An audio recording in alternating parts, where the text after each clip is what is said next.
で、ある時気づいちまった。見かけるようになったんじゃなく。またあの牛乳なかったな。俺が無意識に見つけていたんだってことに。 What's good, anime enthusiasts? Welcome back to another episode of Plus Size Misadventures, a quite heavy episode, and it doesn't revolve around Yumiko. It actually revolves around Minami and his past. And we really don't get much movement on the overall plot in the main story. This is more of a break, as some pacing in anime have. Is like we've had 9 episodes of like Yumiko trying to figure out her past and us trying to solve this murder case. At some point we really didn't have a proper episode to break and not really solve anything going on with Yumiko or the overall plot, but focus on other things. Actually, no, we did. We had, what's his name? The Afro guy and the other guy, their little thing. But even still in that episode, they had a few more bigger plot points going on in that story. But now in this one, it's really only like one small thing. Well, we don't really learn anything. We just confirm something for Yumiko. And after that, we just heavily go into Minami. And I really do like this because this episode really shows you that stuff happens. It just happens. And we have to learn to accept things happen as, you know, they do.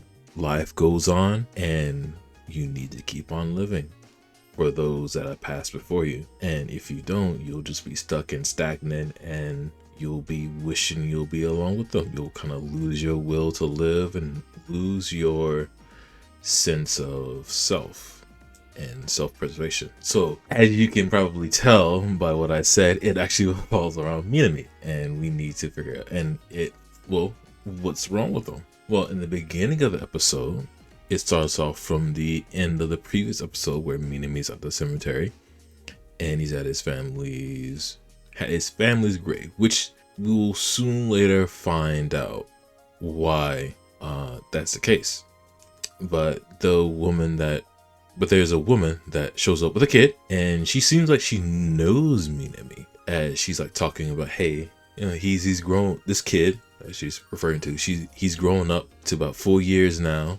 And while Minami is like looking at her, he doesn't really respond, as he just gets up and walks past her and walks away.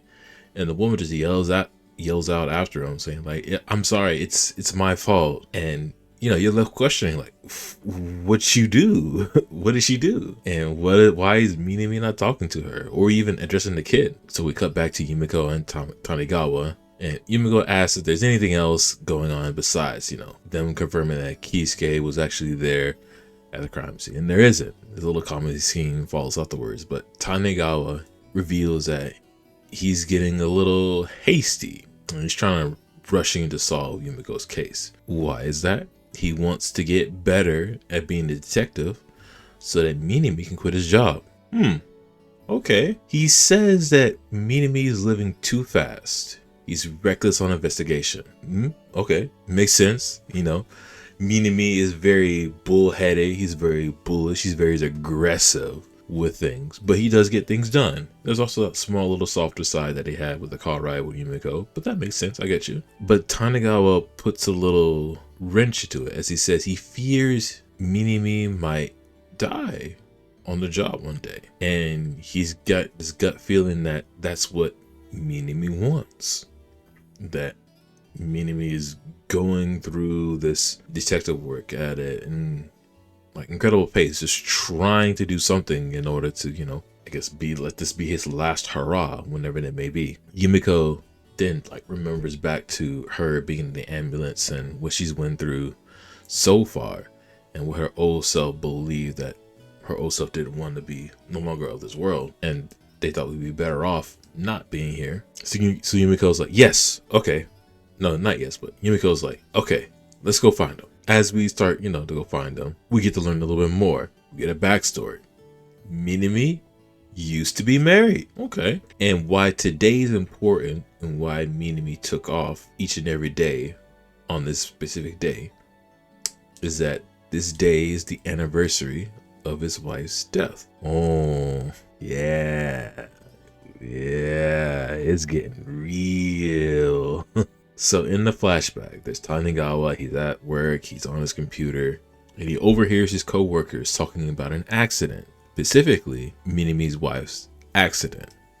So Tanigawa gets curious, he looks into it. So he finally pulls up the records from the archives, and we see the newspaper. Woman dies after falling from pedestrian bridge. Social worker Satomi Minami, age 34, slipped and fell from a pedestrian bridge, taken to a hospital with several head injuries, where she later died. Dang. So now at this point, you know, you have a piece together. Yeah, Satomi, Minami's wife, she slipped and fell from a pedestrian bridge. Now, we'll see what this bridge is, but do not think this is like a bridge over the water kind of situation. No. No, this is more like a bridge on an overpass that's overlooking a road. That sort of bridge. No water, just straight concrete road. But now you know that Satomi's wife is involved. But you now also know the woman is involved. So you now need to think, okay, what's going on here? Or who's at fault? We don't know yet. But we'll get there. So Minami is at the bridge. He's doing some self-reflection. He's thinking about the past and where he is now. And as he's at a bridge that's over water, and he's overlooking some kids playing soccer, it looks like he's worried. He's actually worried about the kid. It's like he's still got that soft side towards him. And he's like, I can't see. I'm too old for this. And he tries to get up on the railing to get a better look. Then Yumiko and Tanigawa just bum rush him, thinking that he's about to climb over the railing. But that comedy scene happens. But we quickly move back to Minami's place, and we need to talk and discuss things. And as the scenes play out, you see the inside of his place. You also see that there is a shrine, a dedicated place for Satomi. So Tanigawa starts. He opens up. He apologizes for looking into Minami's wife those 4 years ago. And Yumiko repeats Tanigawa's concerns. Like, Minami, you're too reckless. You're trying to die while working. And Minami's like, yeah, I agree. That sounds just about right. That sounds like what I'm doing. And I'm okay with that. And he even goes further. I don't have any relatives. I don't have any more relatives. The only people I had left that I really loved was my late wife. And after she was gone, I don't care what happens to me next. I don't care where I die. And Yumiko, it's like a split-second thing on it. She thinks on it. Then she tries to switch it. She presents food. And she's trying to insist Minami eat it. Because he really doesn't eat that much anyway besides like sweets and milk. So he's trying to fill him up. He's trying to make him help yourself. Like build your body. Like eat right. And she goes on talking about Minami and your wife's a good person, must be a good person. And that actually triggers Minami a little bit. He doesn't go full outburst, but he asks, the question, why? Why did such a good person, have to perish? That whole, if someone has done good and nothing but good, why did they have to go? In what universe does, the bad have to walk, but yet the good have to perish? That sort of thing. Yumiko tries to shift gears. She's like, okay, how did you and your wife meet? Another flashback. No, it's a flashback, but backstory. So how they both meet is that they met at the supermarket, and it's the classic. There's the last item on the row. Both of their hands come up to it. They're about to touch, but they don't. They pull back. They look at each other, and they get to talking. And Satomi, she was pretty talkative. She's a little nosy. She looks cute doing it. And Minami, after that encounter, he started noticing her more. And as Satomi's job description put it, she's a social worker. You see her helping people of all ages, be it elderly, kids, just whatever they need help with, like whether they're crossing the street, need help carrying their bags. And it's cool. And towards the end of it, Minami started to realize that he was actually looking for her and being around her more. And he wanted to do that. He wanted to be around her more just in case she needed help because he wanted to be there for her. Aww. And then they got married. And their marriage was simple. They didn't see each other too much, but they were happy. Happy times. And of course, happy times don't always last. On that fateful day, they were going to the movies. And while on their way to the movies, they spot a pregnant lady. Pregnant lady being the woman from the very beginning with the kid. So Satomi is like, oh, let me help her with her bags. And Minami is like, well, what about the movies? And she says, I'll go help her. You go buy the tickets. And Minami is like, all right. As he smiles as he walks off. And in that moment, he regretted walking away. Because what happens next, it's not too good. So the lady and Satomi are talking. And the lady, she's like almost due. And she's talking about the doctor saying like, hey, exercise can help you, kickstart the pregnancy. And, she's been walking and doing a little bit more exercise. So we get to the bridge, the pedestrian bridge. And there's the stairs. And she starts going up the stairs. And Satomi, it's like, well, why are you using the stairs? And the lady was like, well, I want to use the bridge because, it takes a while for the light to go. And of course, exercise for the pregnancy. Halfway up the steps, the pregnant lady, she stops. Possibly even because she feels a kick or she's got a feeling in her stomach from the baby. And she starts to slowly fall backwards. And Satomi kind of rushes up the stairs in order to help her break her fall. But it's not enough. She also falls. Both of them fall onto the hard ground at the bottom of the stairs. And I'm not talking like one or two stairs. I'm talking a lot of stairs. Satomi broke the fall. And when the pregnant lady comes up, she looks down. There's a pool of blood around Satomi's head. Sirens play. Screen grays out. Go to the hospital.